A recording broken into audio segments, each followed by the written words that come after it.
Traer Coca-Cola o alguna cosa así también. Porque ellos tienen otras costumbres, ¿verdad?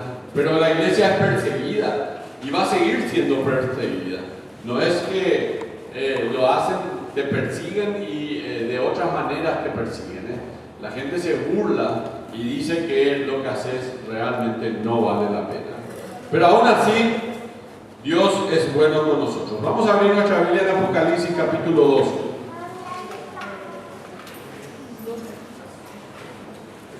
Vamos a irnos ya a nuestro tema, versículo 8 al 11.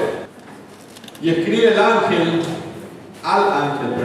de la iglesia de Esmirna, el primero y el postrero, el que estuvo muerto y vivo, dice: este es el Dios al cual nosotros servimos, ¿verdad? Es un Dios que estuvo muerto y vive.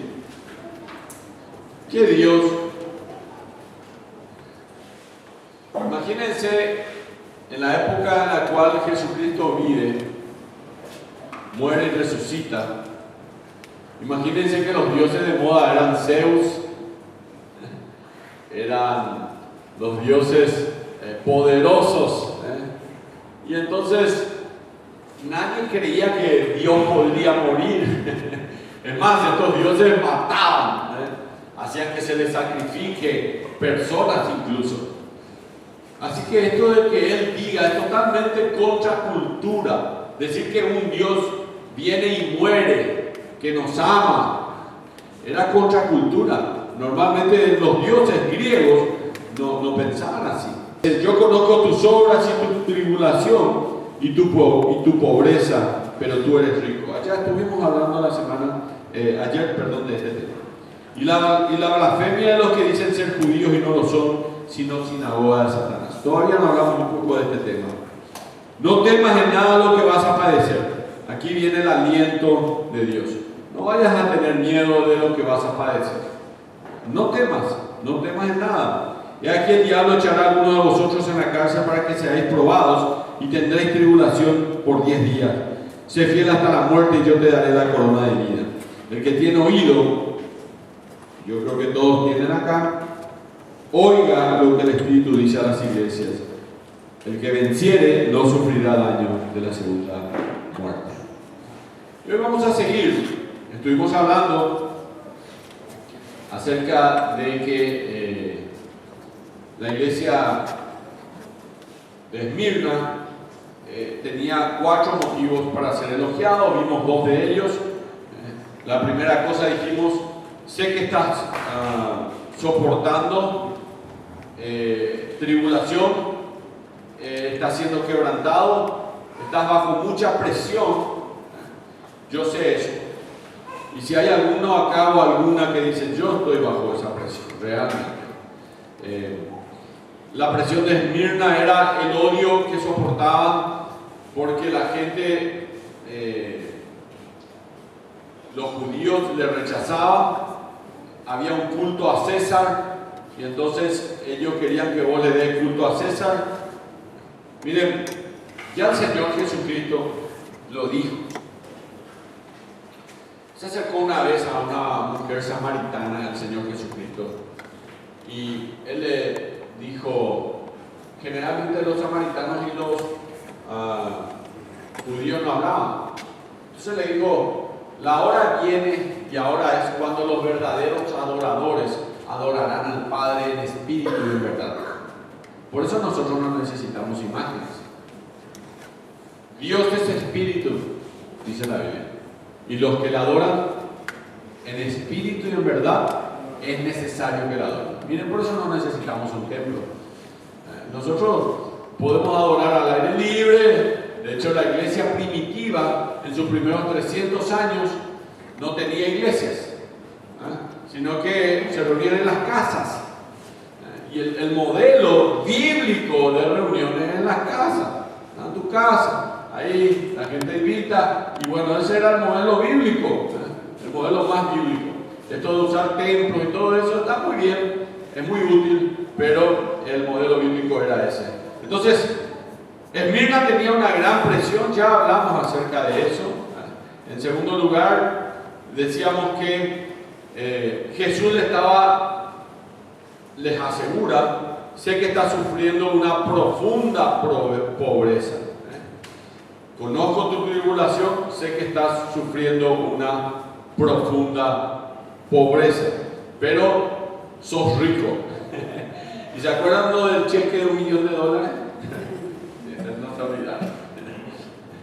La verdad, somos ricos, porque ya tenemos nosotros firmado el cheque. Estamos yendo al banco nomás, camino al cielo estamos, y vamos al cielo donde tenemos un banco en donde Dios nos va a dar. La Biblia dice que el cielo, bueno, quiero dejar algo claro sobre el cielo, que esto es muy importante.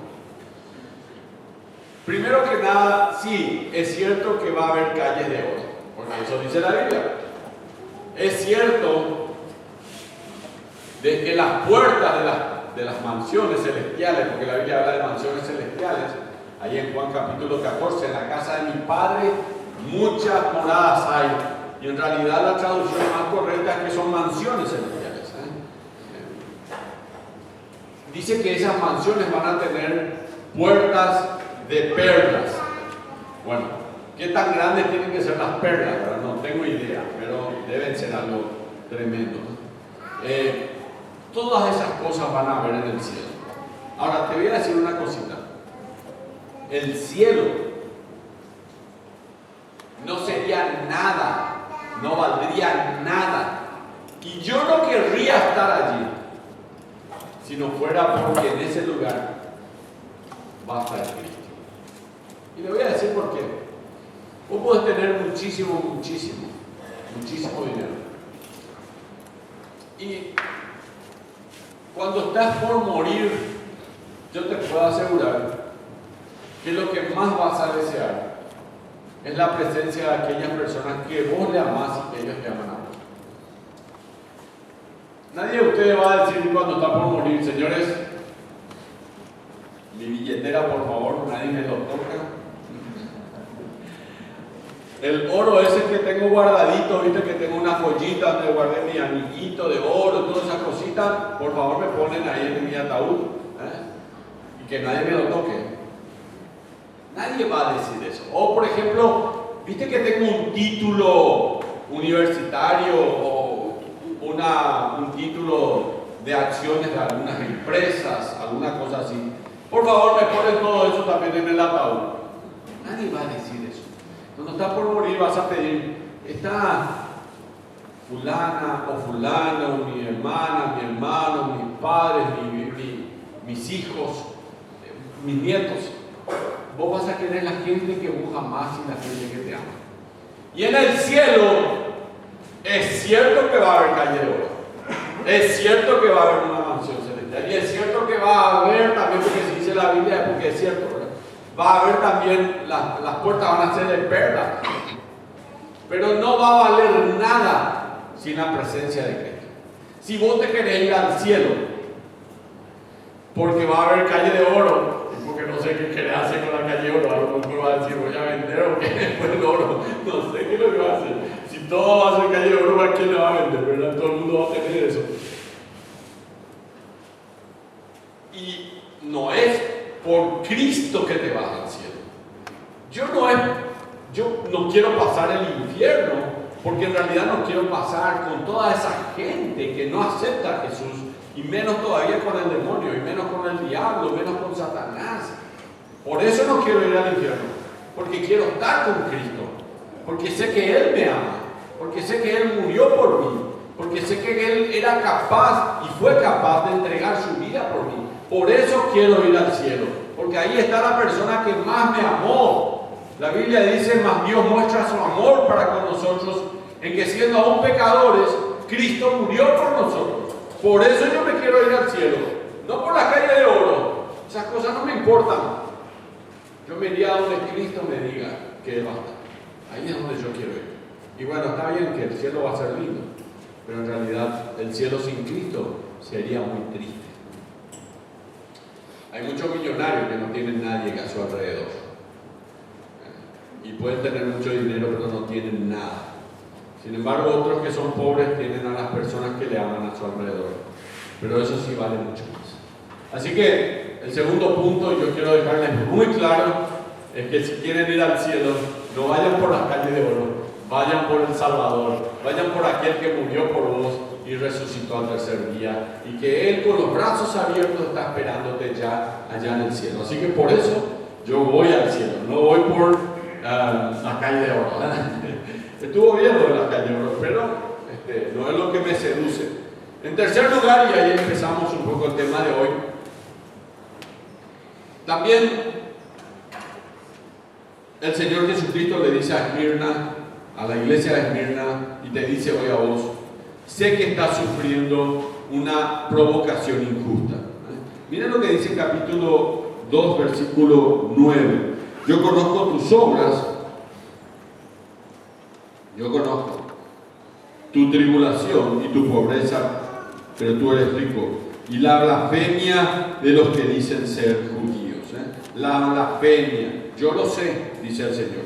Yo sé la blasfemia de aquellos que dicen que son judíos y que no lo son, sino que son sinagogas de Satanás. Miren, la persecución al pueblo cristiano,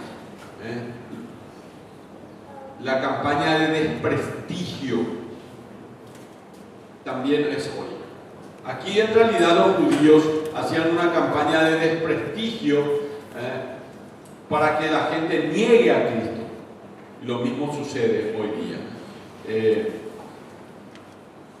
Quiero leerles, acá en la iglesia de Esmirna quedaron algunos registros. Acuérdense que esta iglesia, esta ciudad existe todavía, se llama Izmir, y queda en Turquía. Esmirna se llama hoy Izmir y queda en Turquía. Entonces, hay registros de esta ciudad que tienen ya 2000 años. Estuve en algunas ciudades, cuando viajé alguna vez a Europa, estuve en algunas de estas ciudades, realmente son muy antiguas. Estuve en una celebración de 2000 años de una de esas ciudades, creo que era 2000 y algo años. La ciudad se llama Lugo, no como el presidente Lugo, pero esta era la ciudad de Lugo. Hubo un emperador que era Lugo, él mandó a hacer una ciudad fortificada. Está en la zona de España, realmente. Ustedes saben que el Imperio Romano estaba en todos lados, ¿no? Bueno, esto está en España. Así que muy bueno realmente conocer eso, porque ahí vos te das cuenta de cómo eran las ciudades en aquel entonces. Eran fastuosas, realmente. Bueno, los registros históricos que difamaban a los de Esmirna decían, por ejemplo, debido a que los cristianos se negaron a adorar a los dioses y visitar los templos, fueron acusados de ser ateos, porque ellos no se van a los templos de ellos, ser ateos a sus dioses e infieles. Los musulmanes hoy nos están a nosotros acusando de infieles, la misma cosa, ¿verdad? Y matan a los cristianos por ser infieles. Otra provocación más severa fue que, dado que los cristianos celebraban la comunión, la última cena, la Santa Cena, hablaron de participar de la carne y del cuerpo de Cristo, fueron acusados de canibalismo, fueron acusados de matar y comer a sus propios miembros en rituales extraños, que por supuesto provocaron un gran terror en la nación. Estos cristianos se reúnen y después se matan, y eso ellos dicen que hay un cuerpo que van a comer. Y así que era un terror en la mente de los romanos. ¡Wow! Los cristianos, no hay que matarlos. Otra cosa que hicieron fue, también se sabía que los cristianos hablaban de amarse unos a otros y ser miembros los unos de los otros, por lo que desarrollaron una acusación en que los cristianos realmente participaban de orgías sexuales dentro de sus comunidades de fe. Todo esto era contra los cristianos.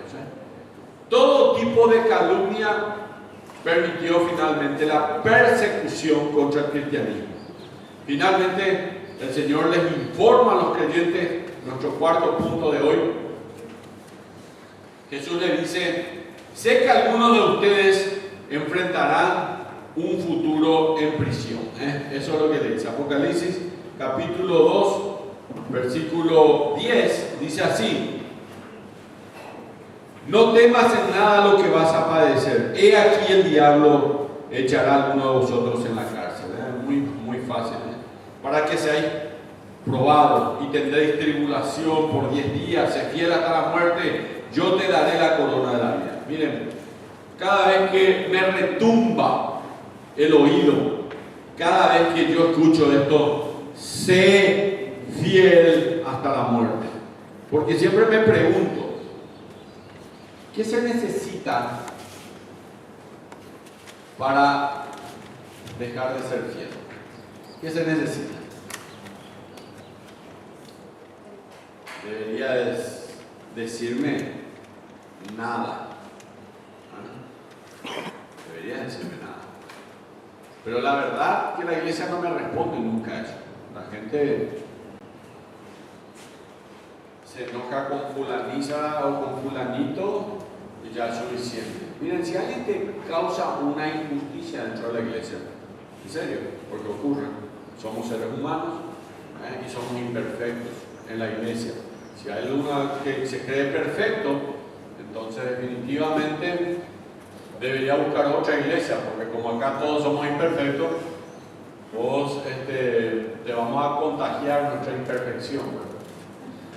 Entonces, si vos crees que la iglesia, alguien te hizo una injusticia, vos no le podés pagar a nadie mal por mal, en primer lugar. No vaya a decir ni a vengar de En la cancha de fútbol más o menos así, pero no tanto así. Cuando te diga una patada, ¿verdad? Nomás que venga otra vez acá, vamos a ver si no le devuelvo. Pero bueno, esa es la cancha de fútbol. La cancha de fútbol no es la iglesia. Okay. Tampoco hay que vengarse, por favor. Después hay un moquete ahí en la cancha de fútbol y tenemos que entrar a hacer algo. Pero la iglesia, entonces hay algunos que dicen, bueno, hay gente que dice así: yo voy a llegar a la hora que quiero y voy a salir a la hora que quiero de la iglesia. Y de nuevo, alguien del liderazgo te va a decir: ¿sabes qué, fulana? No es la hora de que comienza la reunión.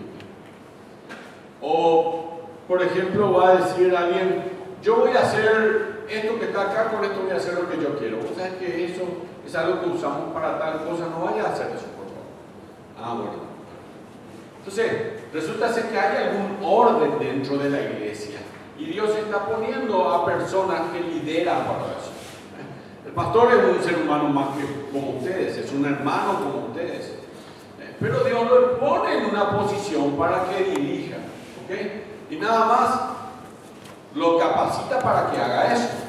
Entonces, tienen que tener cuidado, porque si el pastor, por ejemplo, es injusto en alguna cosa, oren por él. Oren para que Dios le dé sabiduría. Y si realmente el pastor no es bueno, o su líder de grupo pequeño no es bueno o buena, oren para que Dios le ponga otro el día de mañana, o que esa persona se arrepienta y cambie su vida. ¿Ok? Esa tiene que ser tu actitud. Vos no tenés que agarrar y comenzar a hacer un berrinche dentro de la iglesia como una persona inmadura. Los inmaduros hacen eso. Quieren llorar y dicen: yo no voy a más hacer esto. Ponen cara de pucherito, ¿verdad? Como la criatura.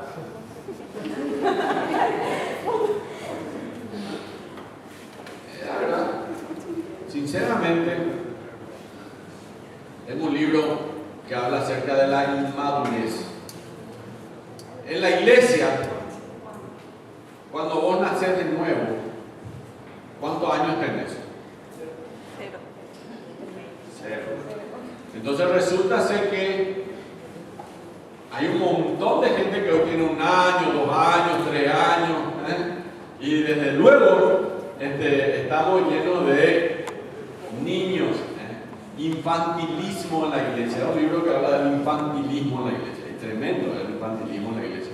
La gente no se da cuenta de cómo actúan como si fuera una criatura dentro de la iglesia. Y los pastores tenemos que buscar la manera de no decirle mal, de decirle bien lo que le decimos, y nos cuesta, porque ¿cómo le vas a decir algo que hizo mal? ¿Cómo le vas a decir bien? Porque es difícil. Y hacer el esfuerzo, pero igual así está difícil. Miren acá, dice, sé que algunos de ustedes van a enfrentar la prisión. No temas lo que estás a punto de sufrir, ¿no? Quiero terminar con la idea anterior, sé fiel hasta la muerte. ¿Cuántos de ustedes dicen legalmente, pastor, yo voy a ser fiel hasta la muerte? Sería lindo. Sería lindo. No le voy a hacer levantar la mano, ¿saben por qué? Porque alguno va a pecar, va a mentirme. Entonces no le voy a hacer levantar la mano. Hay gente que dice, yo estoy desanimada, no me quiero más ir a la iglesia. ¿Eso es ser fiel hasta la muerte? Yo creo que no. ¿Ustedes se acuerdan? Yo les cuento que cuando tenía 17 años, el pastor de la iglesia me dijo que el portón estaba abierto, que me podía ir. Y yo había dicho al Señor, yo voy a ser fiel hasta la muerte. Esto no es lo mismo. Entonces, Dios creó en mí un carácter de fidelidad en aquel día, cuando tenía 17 años. Entonces, de los que están aquí, que tienen 17, 18, 19, 20 años, señoras y señores, Dios está creando un carácter en vos. Y si vos te crees que te están persiguiendo, en realidad te están persiguiendo a vos. ¿Cómo crees que yo te iba a decir lo contrario? Es verdad. No te preocupes, sé fiel hasta la muerte. Sé fiel hasta la muerte. Así tiene que ser, hermanos. En el fondo la gente, suponga que ustedes creen que yo le estoy persiguiendo. Hay algunos que por ahí dicen. En el fondo, yo quiero hacer bien las cosas y mi problema es que capaz no todos los días manejo pirepora. Vos no sabés que me duele a mí. Todos ustedes creen que los pastores no tienen ningún problema, pero de verdad tenemos 1000 problemas. 1001 porque escuchamos lo de ustedes otra vez. Ustedes no tienen la gran posibilidad que tengo yo, y además de tener los míos, tengo de todos ustedes.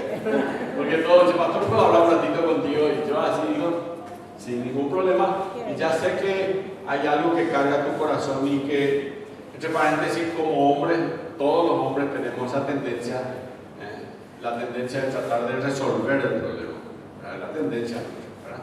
Y las mujeres en realidad a veces quieren contarte nomás, porque quieren descargarse, no es que quieren resolver el problema, en muchos casos. Casate y vas a la otra. Estamos buscando. Después vamos a ver. Así es. Y sí, vos resolvés y nadie, no te van a aplaudir, no vayan a creer que te van a decir, qué bueno que resolviste. Nada. Bueno, no, te estamos entrando en un tema totalmente diferente. Pero bueno, el punto es de ser fiel hasta la muerte. ¿Se dan cuenta, hermanos? ¿Qué cosas son necesarias para que te vayas? ¿Vieron que vos perdiste el primer amor? Ese es el primer estudio de hoy que comencé, ¿te acuerdas? ¿Qué es lo que está pasando con tu corazón? Que ahora está siendo probada. ¿Por qué? Porque Dios está queriendo que vos seas más fuerte, quiere una maite más fuerte, o más fuerte, más, que seamos más, ¿verdad? Que aquí, digamos que... ¿O no es así? Hombres y mujeres fuertes Dios quiere. Y la iglesia de Esmirna fue una de las únicas iglesias que continuó por mucho más tiempo que otras iglesias. No como Éfeso, que tenía grandes pastores. Así que si ustedes por ahí creen, de hecho, nosotros tenemos un gran pastor. Pero entonces vamos a terminar siendo como Éfeso. Y nos acabamos olvidando del primer amor. ¿Se acuerdan? De esto estuvimos hablando. Entonces, ¿qué hace falta para que yo me aparte? ¿qué hace falta? Y yo quiero decirte hoy que tenés que decir: nada me podrá separar del amor de Cristo. Nada. No temas lo que vas a sufrir, no temas. Es decir, lo que le está diciendo el Señor Jesucristo a Esmirna, que ya estaba sufriendo, es: las cosas van a empeorar. Qué bueno escuchar un mensaje así, Y vos decís: che, yo estoy pasando por problemas. Pastor, ¿vos qué me vas a decir? ¿Qué vos crees que van a empeorar las cosas?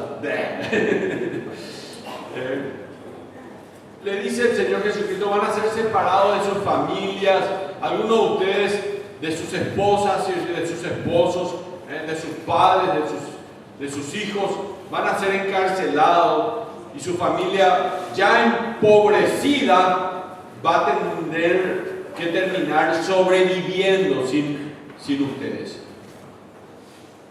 Qué golpe aplastante es esto que dice la Biblia. Ahora, ¿qué quiere decir Juan cuando le dice: tendréis tribulación por 10 días? Bueno, miren, estas son referencias,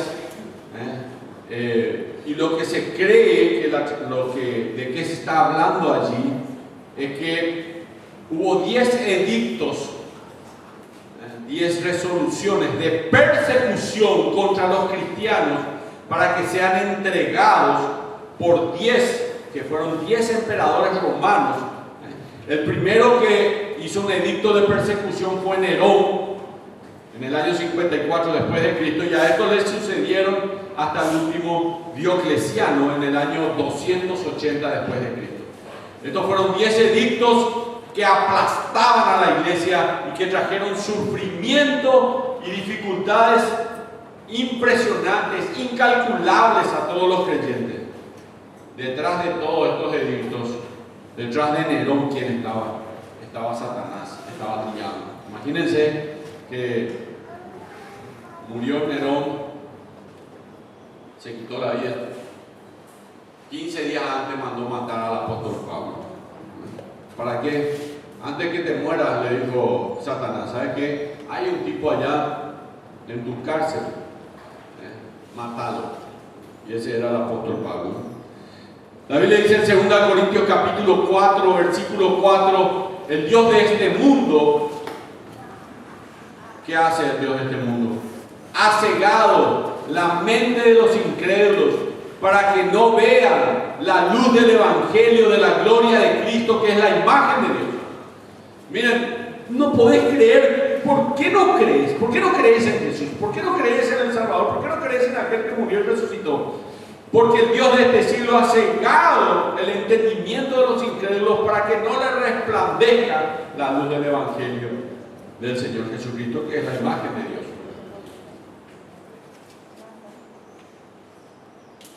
Satanás va a asaltar a la iglesia.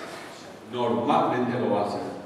Pero Cristo también nos prometió en Mateo 16, 18 que las puertas del infierno, las puertas del Hades, no van a prevalecer contra la iglesia. Así es, señores. La iglesia del centro, la iglesia de Capilla del Monte también, ya se le intentó cerrar. Pero las puertas del Hades no van a prevalecer contra ellas, dice el Señor, y seguimos firmes. Y no renunciamos, no tiramos la toalla, porque dijimos al Señor: sé fiel hasta la muerte, y hasta ahí vamos a llegar. Así que el día que me entierren o le entierren a aquellos que han sido fieles, ahí es donde pueden haber eso. Ahora, hay desafíos de Cristo a la iglesia sufriente de Esmirna. En primer lugar, capítulo 2, versículo 10, el primer desafío es: sé fiel hasta la muerte, justamente. Ya le estoy hablando acerca de eso. Uno de los grandes escritores de estos tiempos se llama Campbell Morgan, es autor de muchos libros cristianos, y él señala que la palabra fiel es la misma raíz griega que significa estar convencido. Ser convencido en su poder y su gracia, estar convencido en su voluntad y estar convencido en su plan. Por ejemplo,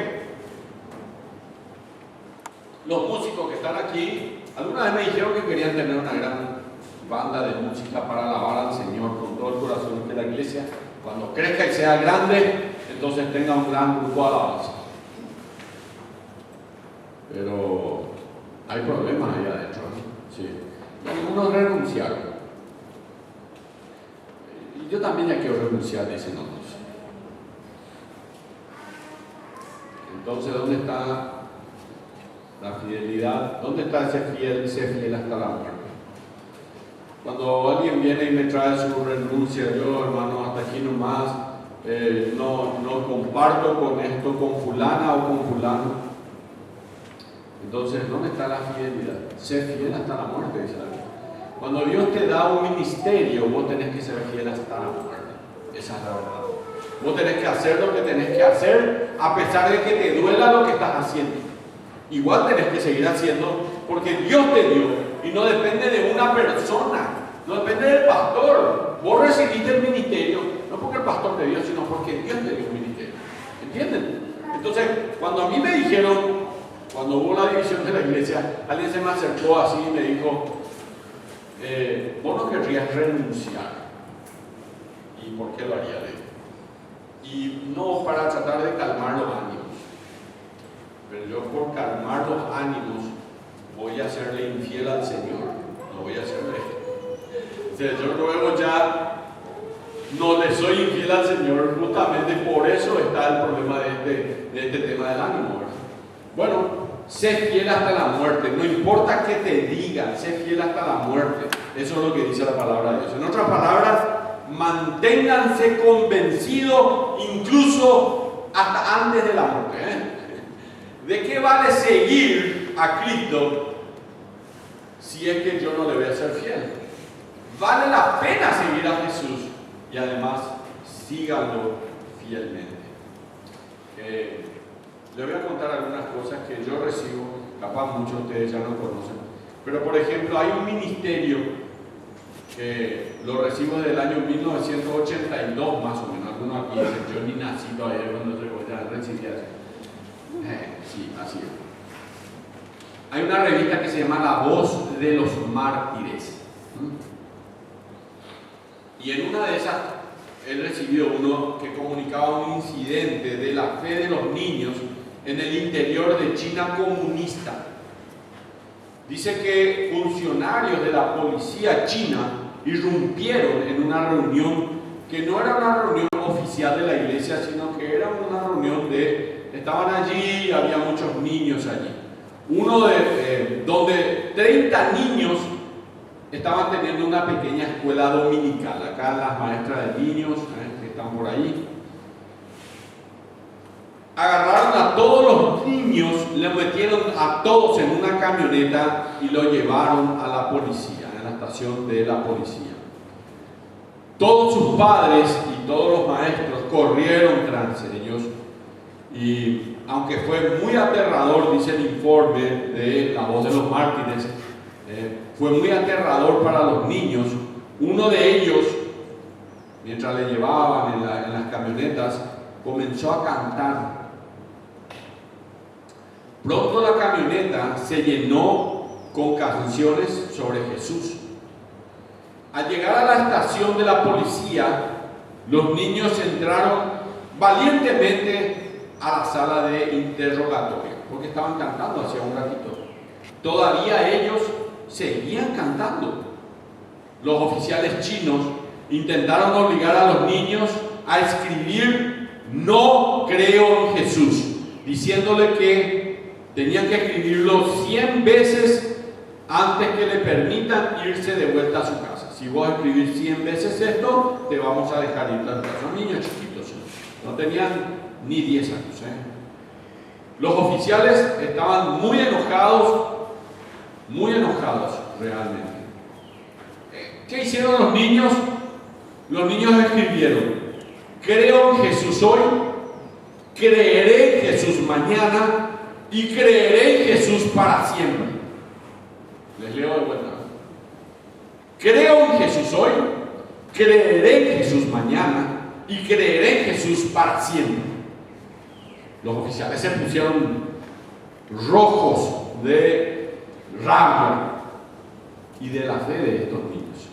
Así que llamaron a los padres que habían llegado recién y a sus maestros a los interrogatorios y los amenazaron que negaran a Cristo. Algunos de ellos negaron a Cristo, recogieron a sus hijos y se fueron. En la iglesia va a haber eso. En la iglesia va a haber eso. Otros no le negaron. Una viuda cristiana se negó absolutamente a negar a Cristo. Y cuando le trajeron a sus hijos, que eran gemelos, los oficiales le amenazaron y le dijeron: si no negas a Jesús, no te entregaremos a tus hijos gemelos. Tenés que negar a Jesús. Ella le respondió así, con un poquito de toque de humor allí, ¿verdad? Creo que van a tener que quedarse con ellos, porque sin Jesús no puedo criarlos. Yo creo que cualquier padre que está aquí que crea que puede criar a sus hijos sin Jesús va a tener un gran problema el día de mañana. Sin ningún camino ya, termino la historia porque está todo escrito acá, abierto para ellos y sin esperar este tipo de resistencia que había, que estos oficiales, simplemente le dejaron a ella ir y a los demás. Tomen a sus hijos y váyanse. Hermanos queridos, este es el desafío del Señor. ¿Cuánta diferencia hay hoy en la iglesia del centro con este tipo de actitudes? Algunos no vienen al campamento porque no. Otros no vienen a la iglesia porque es muy temprano, a las 10:30 de la mañana, ¿verdad? Y otros, bueno, en capilla estamos a las 8:15, ¿verdad? 8:10. Algunos no vienen más a la iglesia porque alguien no les saluda más. Otros no vienen porque no quieren aceptar la autoridad de su líder del grupo pequeño o de su líder de la iglesia. No le gusta la hermana fulana o fulano, porque no duermen bien y entonces no voy nomás a la iglesia, no dormí bien. Otro porque no tengo dinero, porque fulana me trató mal, porque mi vecina que se va a la iglesia es una hipócrita. Yo sé lo que es su vida y se va a tu iglesia, yo no me voy a ir a esa iglesia. O por cualquier otra estupidez. ¿Cuánta diferencia, hermanos, entre esta gente y muchos de nosotros? Realmente es terrible. Y el tercer último punto es la compensación de Cristo a la iglesia del sufrimiento de Cristo. El sufrimiento de Mina era tanto y Dios le dice: yo te voy a compensar en vida. El Señor no solo ofrece un desafío, sé fiel hasta la muerte, sino que le recuerda a la iglesia de Esmirna que hay una compensación. Miren lo que dice el capítulo 2, versículo 10. Dice: sé fiel hasta la muerte y yo te daré la corona de vida. Aquí la palabra usada en este versículo para corona no es diadema, la corona de la realeza, no es la corona de la realeza, sino que es estéfanos, que es la corona del vencedor. Sé fiel hasta la muerte y yo te daré la corona de vida, la corona del vencedor, estéfanos. Esta corona era entregado a los atletas que ganaban los concursos. Por ejemplo, los que ganaban el oro del olímpico. Esta corona era entregada a los que sirvieron fielmente a su comunidad en las ciudades como un buen ciudadano. Se le ponía la corona esta, la estéfanos. Esta corona también era usada en las bodas, y cuando había fiestas de alegría, era la estéfanos. Cristo le recuerda en este pasaje a los creyentes empobrecidos. Los de Esmirna entendían bien de qué le estaba hablando Jesucristo, porque las carreras se hacían ahí en el mundo griego. Y a los creyentes empobrecidos y sufrientes, que llegará un día en que se les dará la corona de atletas victoriosos que corrieron la carrera. que llegaron al final y que fueron fieles hasta la muerte, yo te daré la corona de vida. Y terminaron la carrera.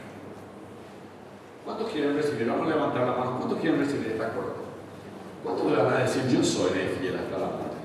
Yo voy a ser.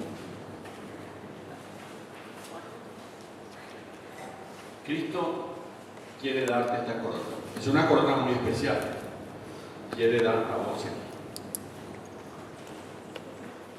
Y nos va a dar probablemente mientras celebramos una boda allá en el cielo, las bodas del Cordero. Como la novia, nosotros del Redentor, de nuestro Salvador.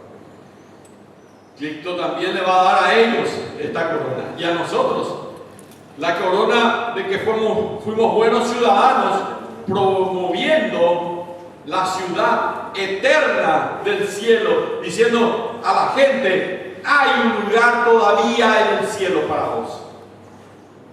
Cristo nos va a dar esta corona por esa aflicción que llevamos.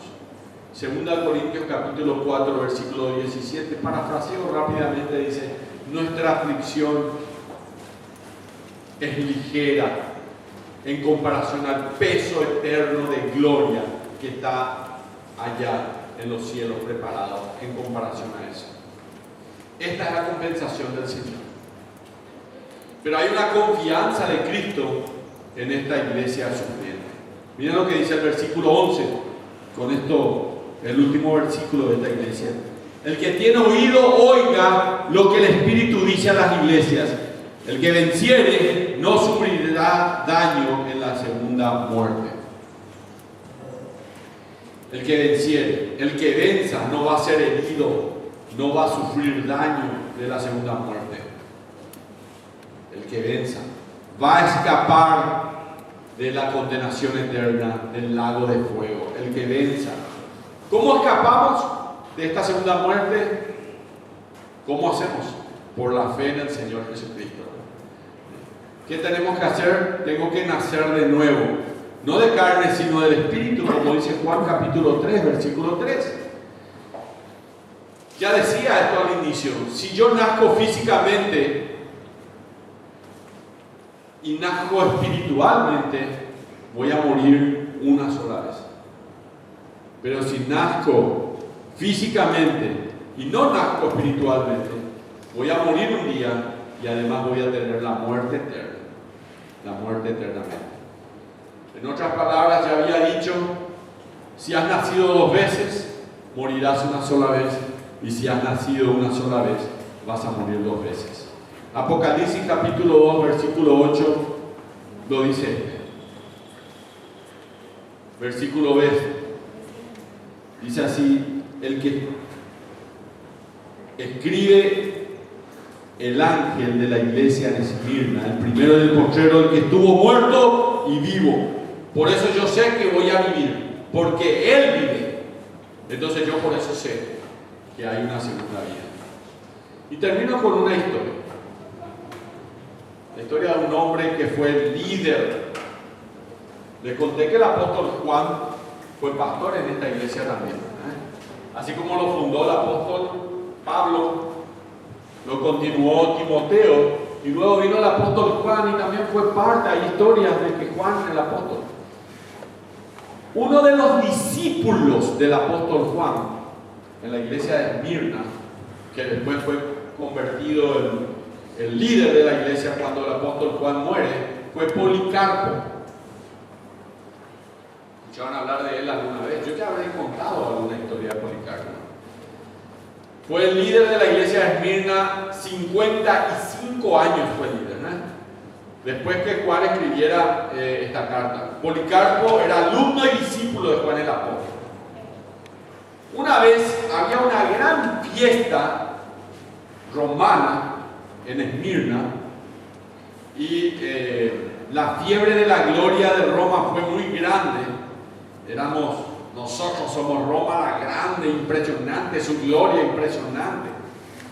Y alguien recomendó apoderarse de Policarpo y que le hicieran declarar a Policarpo su lealtad al César, no a Cristo, sino al César.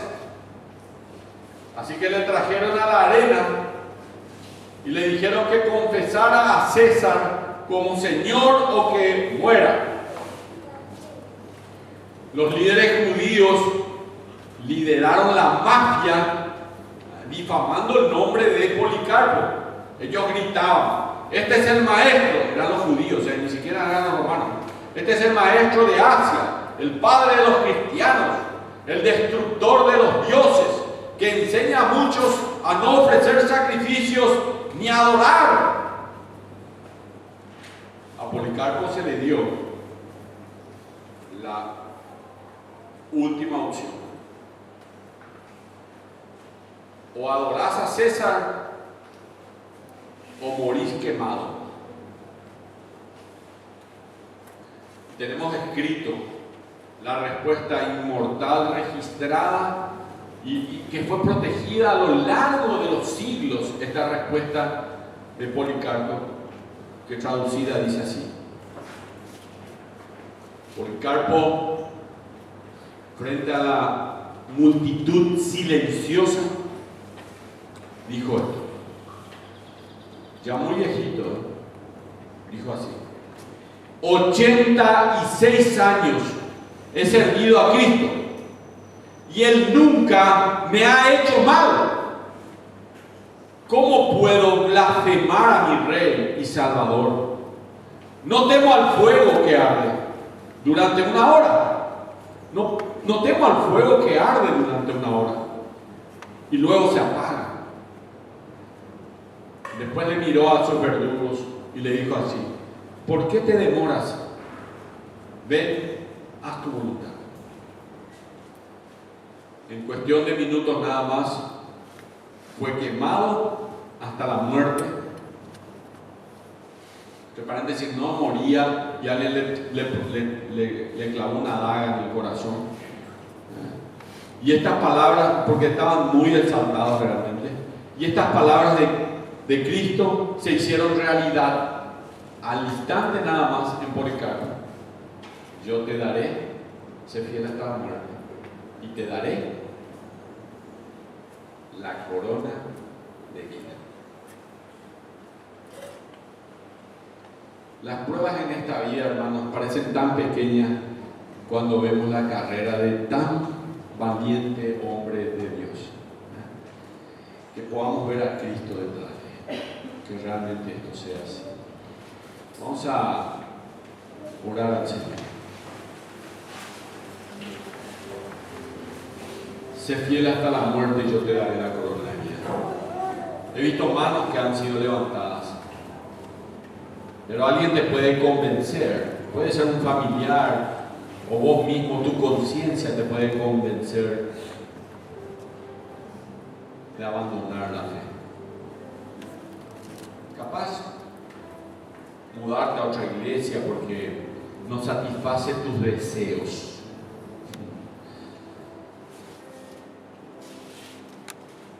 La iglesia no está hecha para tus deseos. La iglesia no está hecha para agradarte a vos. La iglesia está hecha para honrarle al Dios Todopoderoso y Eterno, al Salvador Jesucristo, y serle fiel hasta la muerte. Ser usado por Él para servirlo y ser usado con todo el corazón. Ser fiel hasta la muerte. Yo te daré la corona de vida. Quiero que ores en el corazón y le digas al Señor: Señor, yo decido serte fiel. Decide así: Señor, yo decido serte fiel hasta la muerte. Tú sabes que va a ser un camino difícil, porque seguro Satanás va a intentar que yo no cumpla mi promesa, Señor.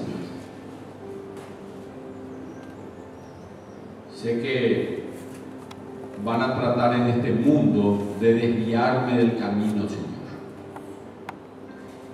Sé también que aún Satanás va a usar hermanas y hermanos para que yo no te sea fiel. Pero yo hoy prometo mi fidelidad completa, total y absoluta a ti, Señor. Lo digo con el corazón, Señor.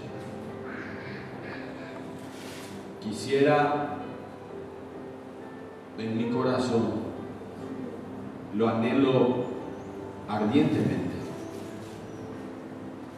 ver ese día en el cual tú pongas en mi cabeza la corona de vida, porque fui fiel hasta la muerte.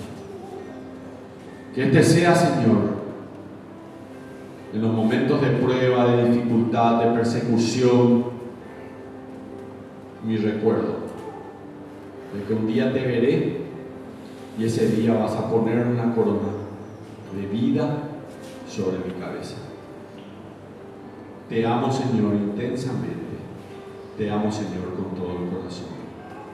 Te prometo mi fidelidad hasta el fin de mis días. En el nombre de Jesús. Amén. Amén y amén.